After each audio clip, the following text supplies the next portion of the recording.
So, Rockstar has finally opened pre-orders for GTA 6.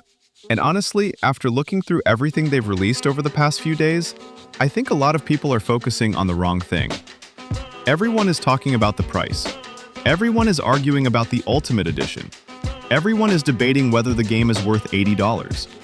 But after spending time looking through all the new screenshots Rockstar released, I think the biggest story is what those images tell us about the game itself. Because the more I look at them, the more I get the feeling that Rockstar is trying to do something much bigger than simply making GTA 5 with better graphics. And that's where things get interesting. Let's start with the price, because that's the topic that has dominated social media. The Standard Edition costs $80. The Ultimate Edition costs $100. When I first saw that, my reaction was pretty simple. Yeah, that sounds about right.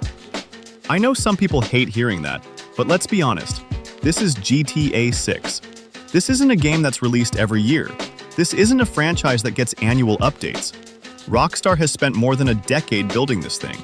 For many players, GTA 6 is the most anticipated game of their entire lives. So while $80 sounds expensive, I don't think anybody was realistically expecting Rockstar to launch the biggest entertainment release in the world for the same price as games were selling for over 10 years ago. Now, does that mean I like the price? Not necessarily. I think everyone would prefer to pay less. But I also think GTA 6 was always going to be the game that tested how much people are willing to spend on a premium release. And based on the reaction so far, most people seem willing to pay it. The more interesting conversation is the Ultimate Edition. Normally, I ignore special editions completely. Most of the time, they're filled with digital items you'll forget about within a week. An outfit, a weapon skin, maybe some bonus currency. Nothing that changes the experience. But from what Rockstar has shown, this edition looks a little different. They're talking about extra businesses, additional activities, exclusive vehicles, unique customization options, and bonus content that appears connected to the game world itself. If that's true, then I think a lot of players are going to have a difficult time choosing between the Standard Edition and the Ultimate Edition.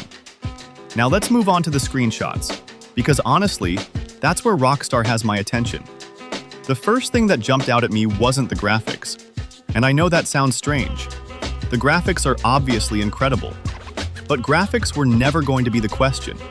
Nobody expected GTA 6 to look bad. What surprised me was the amount of detail packed into every single image. There is stuff everywhere.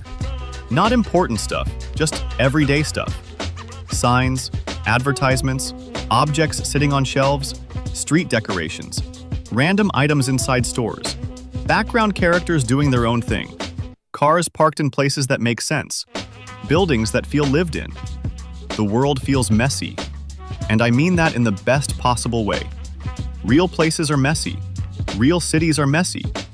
When environments become too clean, they start feeling artificial.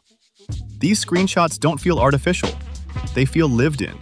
And honestly, the game they're reminding me of most isn't GTA 5. It's Red Dead Redemption 2. One of the reasons Red Dead Redemption 2 still feels so impressive today is because every location had personality. You could walk into a random building and find details that most players would never even notice. That's what I'm starting to see in GTA 6. It feels like Rockstar took the attention to detail from Red Dead Redemption 2 and applied it to a modern city. That's a scary combination for every other developer in the industry, because very few studios operate at that level. Another thing I noticed is how heavily Rockstar is focusing on customization. Hair salons, tattoo shops, clothing stores, garages, vehicle workshops, custom accessories, different hairstyles, different outfits, different looks for Jason and Lucia. The amount of customization visible in these screenshots is far beyond what we saw in GTA 5. Back in GTA 5, customization existed, but it wasn't something most players thought about every day. You bought a few outfits, maybe changed your haircut, customized a couple of cars, then moved on. This feels different. This feels like Rockstar wants customization to be one of the core parts of the experience. And personally, I think that's a smart decision. One of the biggest reasons GTA Online remained popular for so many years is because players loved building their own identity. People spent millions of in-game dollars customizing vehicles, apartments, clothing, and businesses.